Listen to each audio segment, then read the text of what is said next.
You are about to meet one of the great pastel artists in America, and we're going to have a great time today. Schuerr, welcome. Thank you. Thank you for having me. Oh, we're glad to have you. What are we going to do today? So today I'm going to take a little, got this little oil study. We're having trouble hearing you. Well, we're going to have to speak up a little bit. I'm sorry. Okay. I've got this little oil study, and I'm going to do a pastel. I'm going to work on a pastel from that oil study, and see how far we can get. I won't finish it, but at least center in on an area and just develop that. Okay, so you do oil and pastel. Yes. Yeah. Okay, good. Confused. Well, that'll be fun. And we're going to learn all about your plein air painting and all your adventures. You've got some pretty interesting ones. You were on a national TV show recently, so we're going to learn all about that in just a minute. Welcome back. In here. Yeah, I know. It's well, you can step over for a second. Well, I'll tell you what. I'll go off camera. Nobody wants to see my mug anyway. Duck down here a little bit. Yeah, duck down there. So I'm going to go ahead and let you kind of get rolling. I'll just encourage you to keep your voice as loud as possible, so that people can hear you, because I know you'll be turned away from the camera. Okay. All right. Good. Are you a lefty or a righty? I'm a lefty, so I'll be kind of like this. So I'll try to keep my shoulder out of the painting.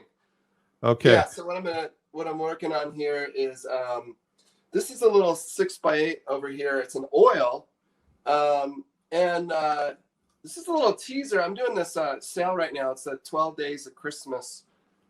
12 paintings of Christmas sale, and I'm doing either a 6x8 or an 8x8 painting. Great idea. I'm sending out to my newsletter subscribers every day, offering it up. So this is going to be this evening's painting that's going to be offered. So the email is going to go out at 6 p.m. But I thought, okay, well, they can join your newsletter. What's that? They can join your newsletter at aaron.schuerr.com. I'll put it on the screen. Yeah. And then, so this will go out at 6, and I'm offering these framed. So what I'm doing here is, before I send that, before this one goes away, I wanted to get started on a pastel. You can see I'm doing a little different format. This is a 6x8, and then this is an 18x18. I just thought it would give me a little bit more chance to play up that storm effect that's coming through. So I got this blocked in.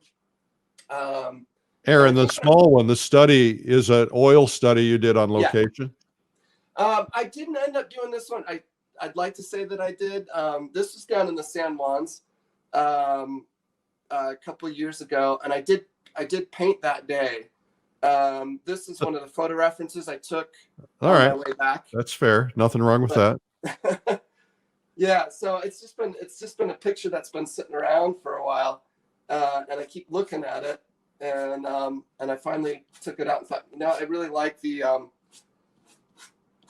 moodiness. And I think what I love about an overcast day and a stormy day is that it's a chance to play up the local colors, all those reds and golds, and really bring those out. Yeah, Aaron, I don't want to blow it for you here, but we're getting a lot of complaints about the audio, so it's really low, and so you're just going to have to belt it out the best you can. And I'm sure it may have something to do with the internet connection, but we'll do the best we can, folks. We'll just get through it. Hello, Roscommon, Ireland. Nice to see you.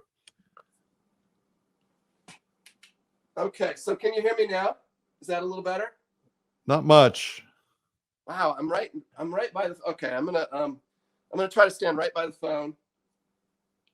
Well, let's go right up to the phone for a second, and let's just see if it makes any difference, because it may be about the connection. So just go right up to the phone. Hello. Can you hear me at all? Yeah, I think it's about as good as it's going to get either way. So we'll bear with it, folks. I know that it's going to be a little tough. Just crank your audio up the best you can. I apologize. Yeah, about that. There's no exact science to this when you're talking about internet connections and cell phones. Yeah. And if you can kind of explain what you're doing while you're doing it, that'd be helpful. What's that? If you can explain what you're doing while you're doing it, that'd be helpful. Okay. So what I'm going to do here, I'm going to try to play up one area here rather than, just for the time constraints, rather than working everywhere. I'm going to try to build up the center of interest here. Okay. And try to really bring that out. Start bringing out the contrast between light and dark in here, and starting to define some of these areas. And this is the tree that caught my eye and made me stop. And so I think of it as kind of a group portrait. This is the main part of the portrait, and then they're in conversation with these trees back here.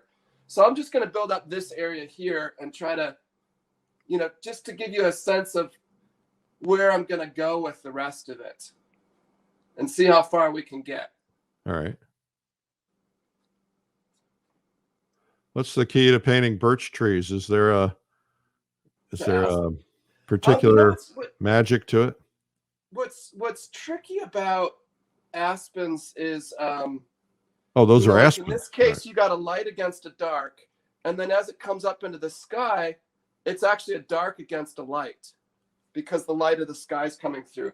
So you get these funny transitions sometimes in the aspens. There's a lot more color and contrast in an aspen than it looks. Our brain says, oh, they're white, but there's a lot of subtle little colors. And so I think that it's a chance to play around. Yeah. You can push because you've got this. Like when I get back into the golds of the trees, I've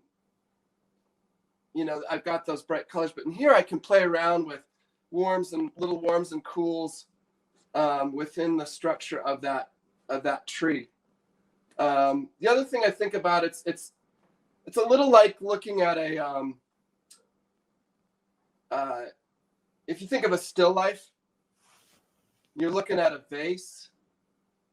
That vase turns, and you've got so the darkest dark is not it's a little bit in, and then it turns. You've got a white lighter edge, and then it turns again. So it's not it's I think in terms of a still life object in a way. Right. So I'm going to exaggerate this light side here. I might have to tone that down. But even on an overcast day, there is a light source. So there is a dark and a light to that aspen. But the contrast, the light here, is going to be brighter down in here where it's a light against a dark than it is going to be up in here where it's a dark against a light. So I have to work that transition, which sometimes can be a little confusing. Can you guys hear me okay? Yeah, it seems to be everybody's okay. Good. Okay. So this is the messy stage, but just trying to slowly get a little bit more definition on that tree.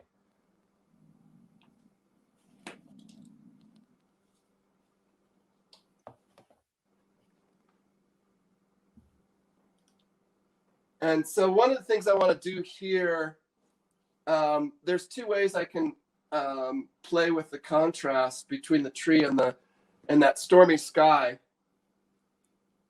And one is to have contrast of value, right? And then the other one is to shift the temperature. You've got these blues back here in the sky, so I'm going to try to warm that up just a little bit on the trunk, so that there's a little bit more contrast of color. Because from my references, I've darkened the sky from what my reference photos are. I've made it a little darker than what my reference photos show, just because I wanted to really get that drama that I remember from that day. I think photos tend to blow out the lights anyway. Yeah, it's a very good point. So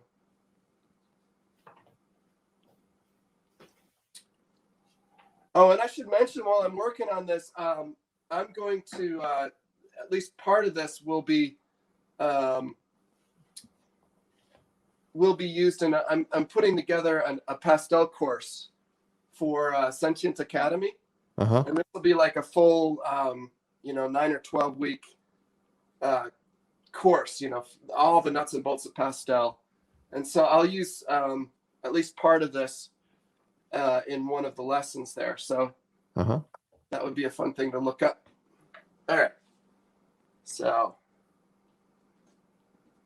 I think the hard thing with pastel, and this is true in oil as well, is I find that I get the definition that I want, the form, and then I lose it, and then I reestablish it, and then I lose it again. There's a lot of back and forth until it starts to coalesce. So,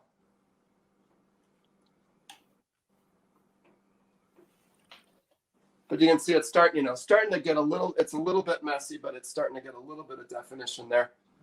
Well, what I like is that, you're just making lots of little marks. You're not actually drawing, so to speak, using the side of your pastel. One of the things I think about, and like one of the lessons I actually just did with for that course, is really looking at the painterly aspects of pastel. So I took I did side-by-side demos of an oil and a pastel, just to show that a pastel, like you look at the pastel here, I'm going to hold this up here. Your hands are so lovely. Drawing medium, you got the tip. Well, I spend more time using the long side of it. This is like my number 10 brush, right? And so I'm going to fill in with the side of that, just like you would with a paintbrush, and get, cover some real estate. And then by doing that, even when I start to get into the details, the pastel gets worn and it gets a little edge there. And so I'll show you here. I take that little edge that's been built up there. Sharp edge, yeah. Yeah, and rather than trying to draw in a line, which looks artificial, I take that and just push that edge. Right. And that way you have an edge, not a line. And I think it's one of my quotes that I keep going back to is I think it's Monet that said, "There are no lines in nature, only forms one against another." And that's been a really good concept that I've really thought a lot about. Because we see, sometimes we'll see lines, you see branches and you think line, but it's an act, it's a round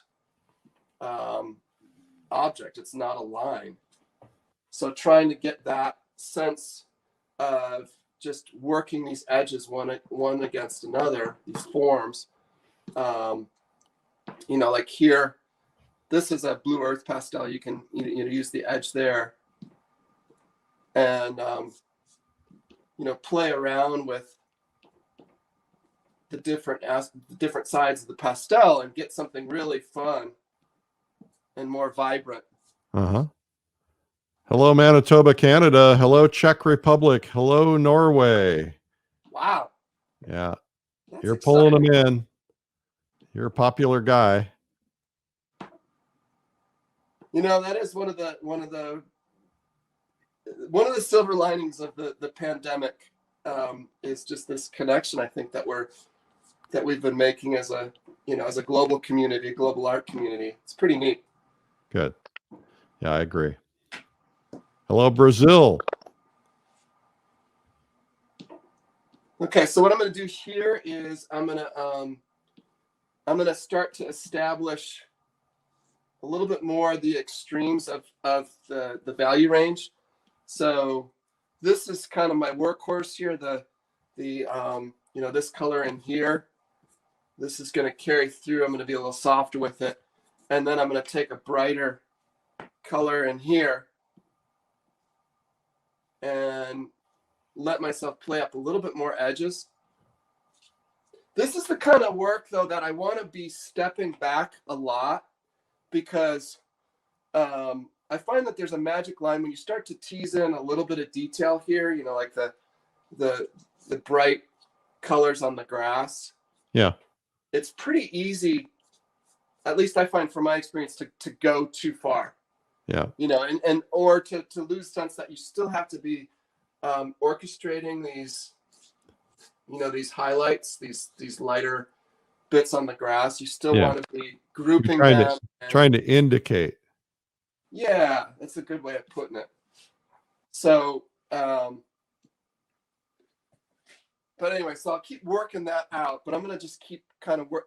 Normally, I wouldn't necessarily just hold to this one area. I would be working all over, but just to try to get somewhere with this, I'm going to just really hone in on this one area.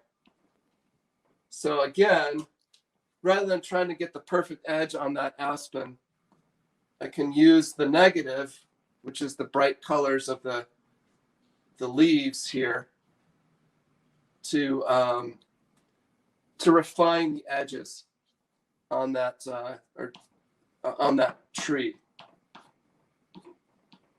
That way, everything has you want a relationship of colors and forms. And so if I use the negative to really refine the positive shapes and kind of push and pull between them, it's gonna develop a nice relationship of these forms. So get a little bit of light here. So again, this is a cool light source. So on a sunny day, these lights would be warm. They'd be, like a yellow white, and then the cools, the shadow area in the aspen tree would be bluer, maybe blue green. Whereas on an overcast day, I'm seeing some fairly, somewhat cool colors on the light side of the on the edge of the trunk, and then some warmer colors in the shadow area. So it's always a fun thing to start seeing. It took me forever I remember instructors years ago talking about warm light and cool shadows, and it took me I think it took me years to start really seeing that, because it's so subtle sometimes. Yeah, absolutely. I just remember, someone taking a still life course and them saying, you need cooler shadows. And I'm like, what are you talking about? So yeah, I think color temperature is one of the things that a lot of people struggle with. I know I did. I think it's a lifetime task or adventure to try to understand it. Yep. Hello, Spain.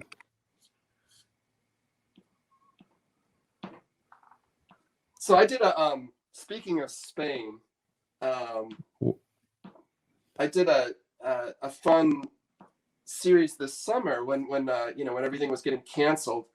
I did a Plein Air Marathon where I did a plein air painting a day. They were all 8x10, and kind of like this project I'm doing right now, but they were all plein air paintings, and I posted one per day, per weekday till I got to 26. So I called it a marathon, and it was great because I got out in my local neighborhood, in Montana, and it made me get out and paint every day. But one of the guys who I got to know through email, right in the middle of lockdown in Spain, ended up buying 2 of the paintings.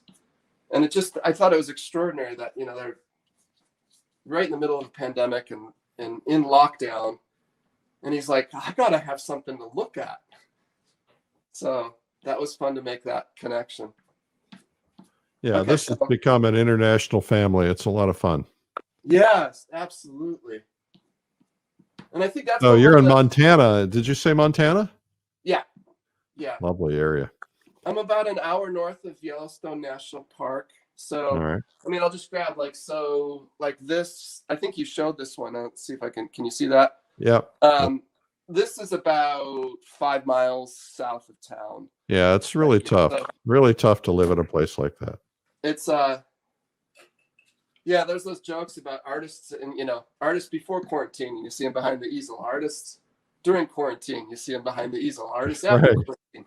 Yeah. And being in Montana. You know, there's a lot of days where I say I'll be working in the studio or working on my website, and I look out the window and I go, oh, I got to get out of here. Yeah. And I just run down the valley. Paradise Valley is the area that I paint a lot. It's about an hour north of Yellowstone, so it's a good place to be when everything gets canceled. Yeah, I would imagine so. But yeah, pretty rough winters though, right? yeah, we're having a slow start this year. Actually, you know, my kids are getting frustrated because they got their skis all waxed and ready, and usually you can start skiing by about now. Livingston, the hardest thing here is we get just ferocious winds in the winter. Not great for plein air painting. Yeah, there are definitely days where, well, today's one of them where it's beautiful and sunny, but it's so windy that, you know, I'll get out there all through the winter, but there are days the wind is what really shuts me down. I have become a snow painter. I really like painting in the snow. Oh, isn't that great? Yeah, it's cold, and you've got to, you know, I'm learning the tricks. I'm sure you know them all because you do it so much. But yeah, one of the best tricks somebody told me is to take the floor mat from your car and lay it down on the snow so that you're not standing on snow. Yep. And it kind of insulates your feet and your boots. Yep. Yeah, that's a good one. Those little hand warmers, and I don't know if you've used those. They're the little packets that you put in your gloves. Yeah. Those are saving.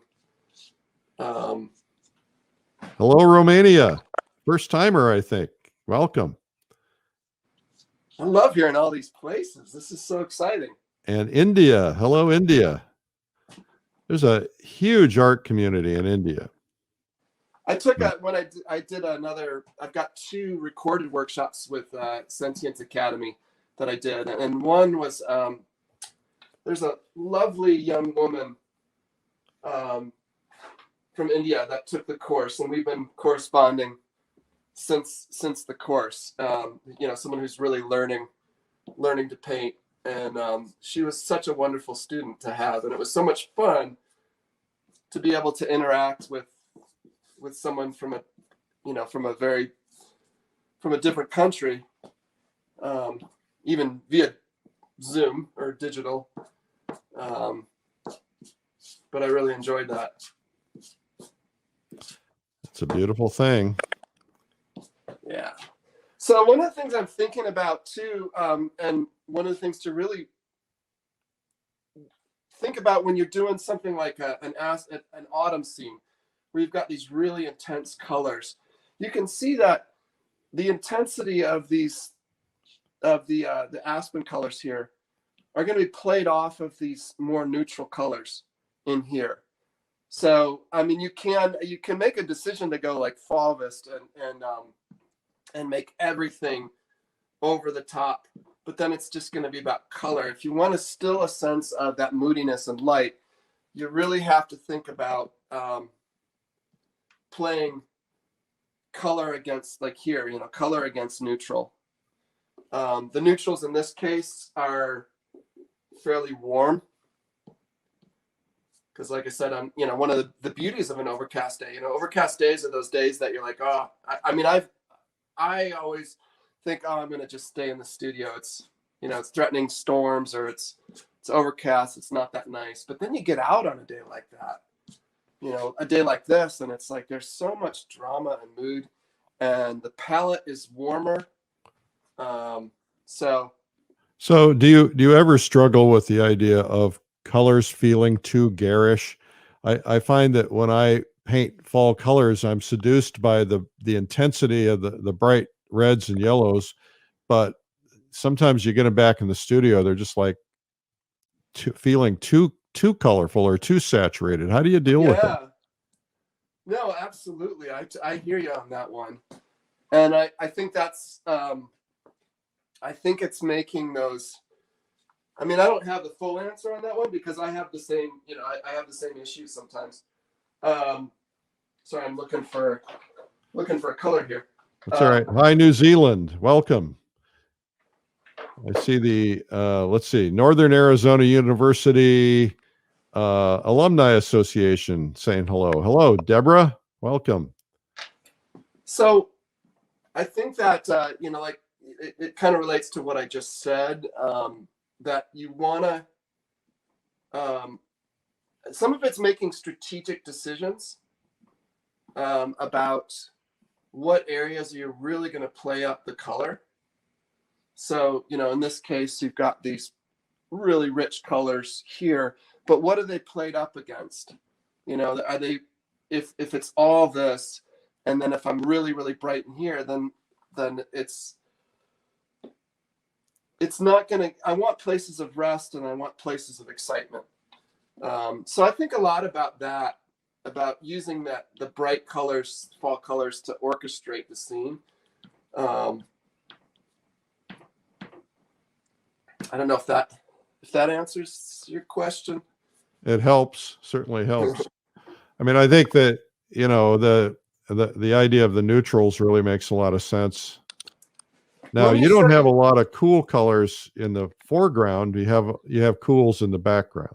Yeah. And so that helps, because having that intense color against those cools makes a big difference. So let me play, this might help answer the question too. I'm going to play around up here. I'm going to move from up here, move up to this top part here, because you've got this really, vibrant, intense color in here. But now up here, I've got these, even though the local color of these leaves up here is, if I picked any of those leaves, they're just as bright as the leaves down here. But these are silhouetted against the sky up there. So in this case here, I'm thinking color first. Just pour in the color. I can modify it later if I need to. Here I'm going to think value first, because even though these are also the aspen leaves, they are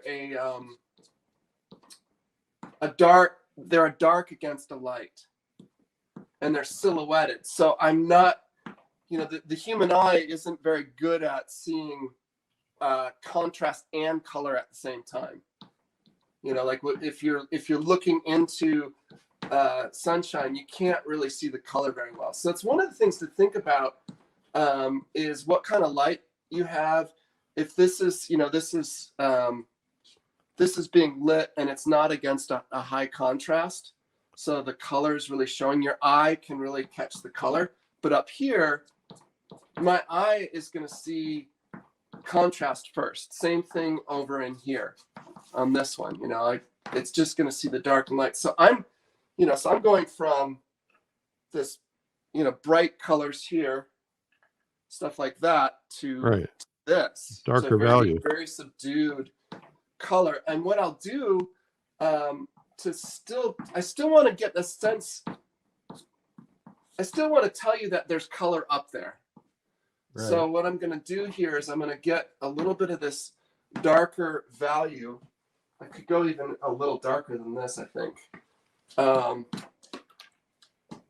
See, my pastel's disintegrating. So I'm going to go even a little darker here. And then what I'm going to do is see if this works. I'm going to bring some color over that dark. That's a little too bright. Let's try.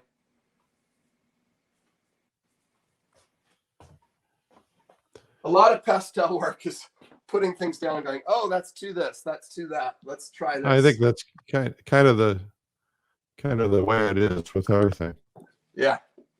So let me just try this one. Yeah, there we go. Blocking the tree. There we go. I know it's hard to paint sideways. Oh, sorry. Let me take the side here. So here's what I'm going to do is I'm taking, this is like my workhorse. This is the value.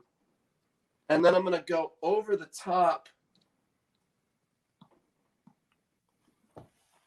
with a little bit more, and I think I can go even a little brighter here, color.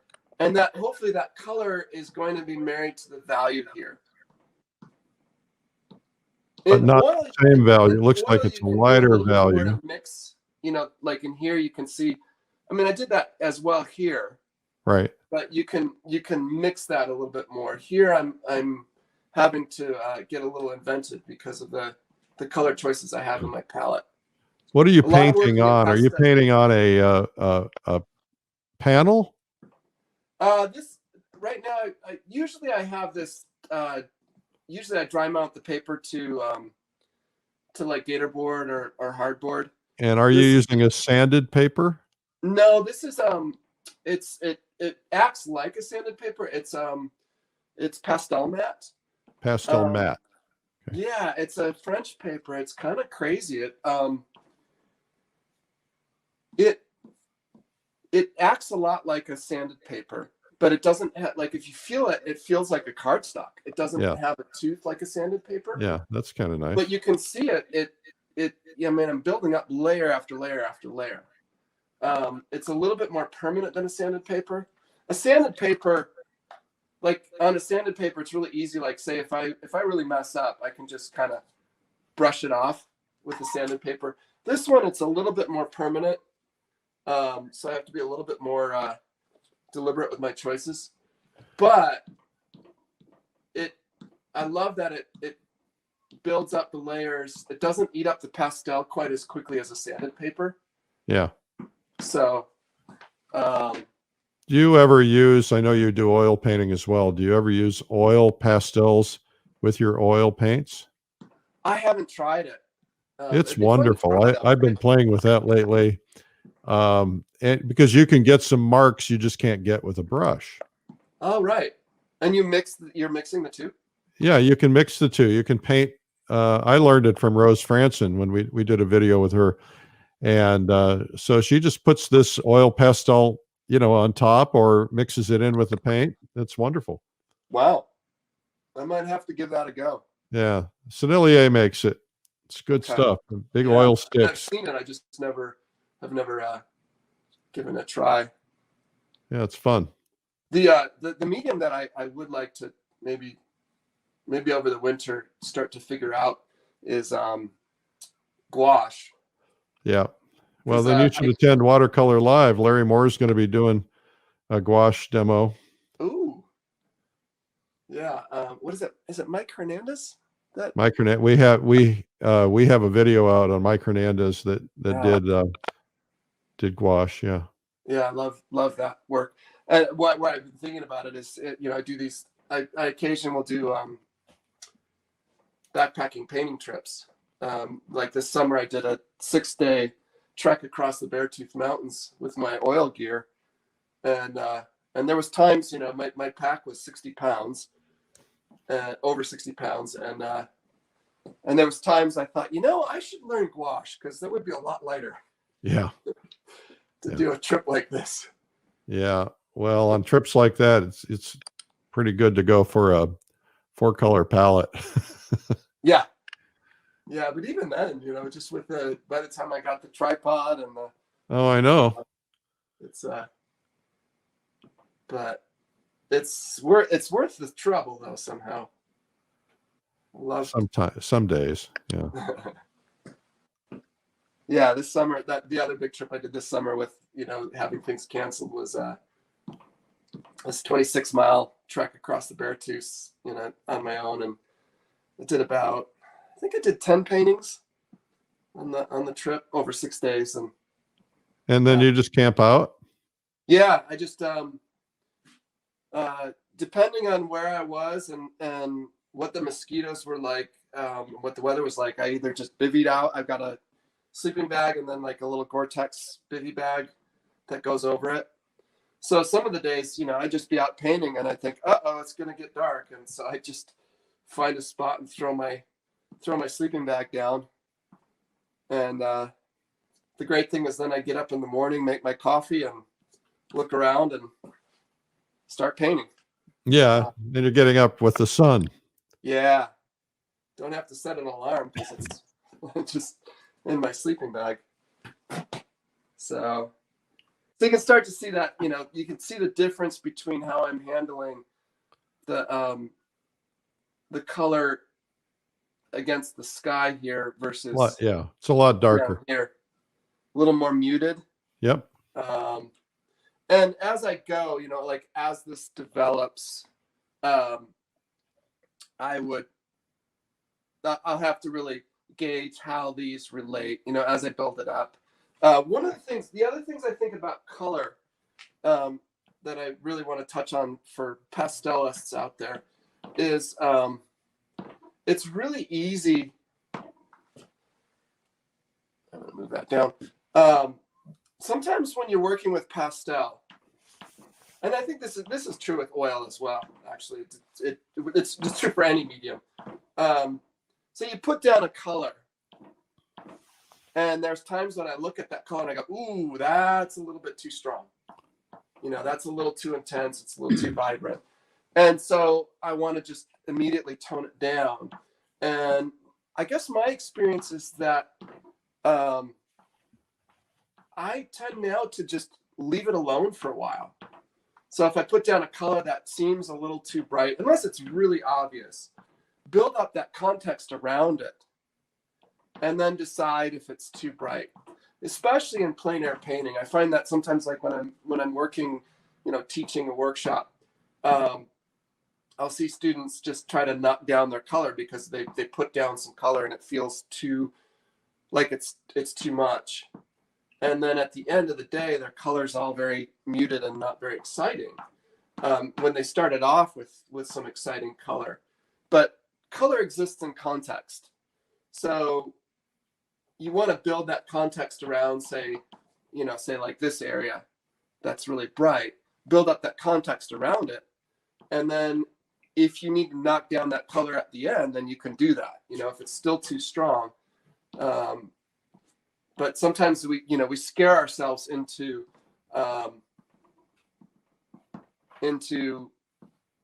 less dynamic, less exciting color choices.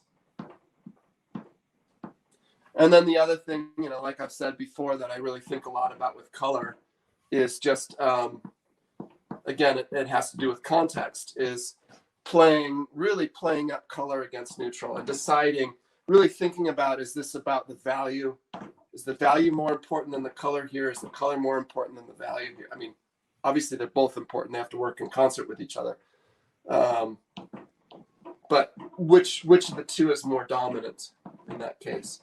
So now I'm really starting to dig in into the paper. If you could actually see almost a little impasto with the pastel. So I'm going to try to get some of that grass a little bit more established. But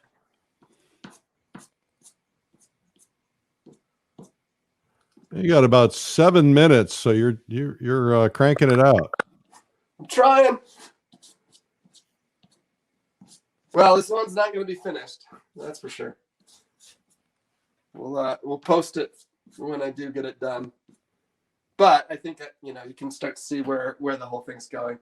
I'll keep, as I go, I'll come back in and I'll, these are a little, I don't want to say clunky, but they're, they could use a little bit more refinement. So I'll come back in and touch those up, the darks. But I don't know what you call those on aspen trees. The gashes. I think that we call them darks. The darks. I'm sure it's got a name. I was just thinking that. Somebody will know. Somebody will put it in the comments. Name for that. But yeah, send in a message if you know the name of what those things are. I find this work some of the hardest, just trying to get these little edges here.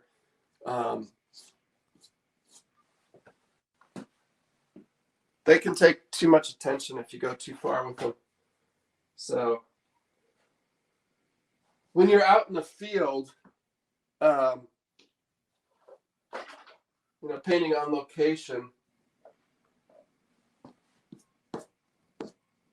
there should be a trench behind you in the grass. If you're in a meadow, and that means that you're stepping back, checking, making sure that it's working. Coming kind of like the famous worn carpet in Sargent's studio, Yeah. always stepping back. Yep. Yeah. What I do is the I'll reason is- oftentimes put the paper towel at the back of my studio, and because when I need a new piece of paper towel, it forces me to step back. Oh, that is a great idea. That is kind of genius. I like it.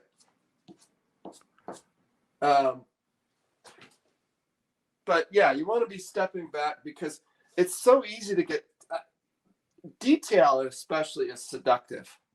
It lures you in, you start playing around with, say, these little bits of grasses and the leaves, and it's easy to just forget the context and just start putting more and more and more in there because it's exciting. It's exciting to see it emerge and build up.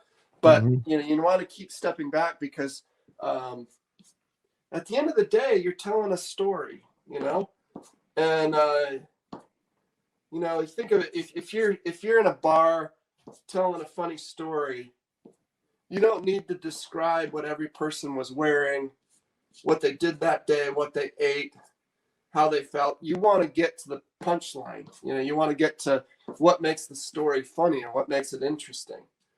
And the same thing is true with the painting. I want to in this case, like, what's my story? My story is about the unsettled weather and that deep space going into that really beautiful, unsettled, stormy weather coming in, and then the change of season. So, there's a larger story here, a larger context, and then this is, the focus of my story. And so anything that doesn't support that story needs to get toned down or eliminated. So, for example, when I get back in here, especially when you're painting on location, say you start working back here on this tree here, it's easy to forget that this tree relates to these, and to start putting in all the hard edges and detail that you have here. And then it's like, well, what is it about?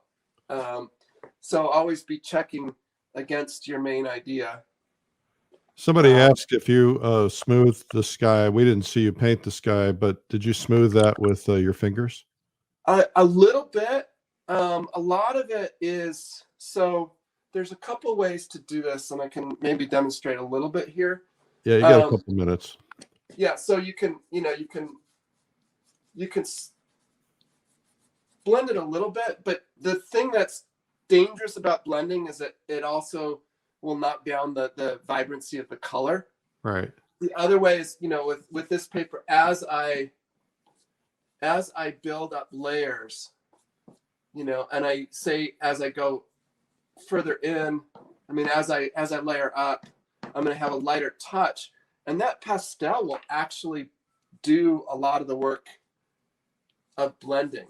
Okay. So you can see, see that? So just by taking that pastel and bringing it over the top of that other layer, it naturally blends it. It will start to blend itself. Yeah. So I do blend a little bit with my finger, but a lot of times it's just like, say there's right here, there's a hard edge right there. Right. So I might just take my finger just to knock that edge down. Like, it's similar to what you would do in oil. But I'm going to be really careful with too much blending. I don't know exactly how to say it. It makes the painting look a little bit over-mannered, and it loses some of its excitement. It starts to look a little too. I'm having trouble describing. Overdone. Yes, thank you. Yeah. My wife has a saying: "It's not done till it's overdone." God, we're all there.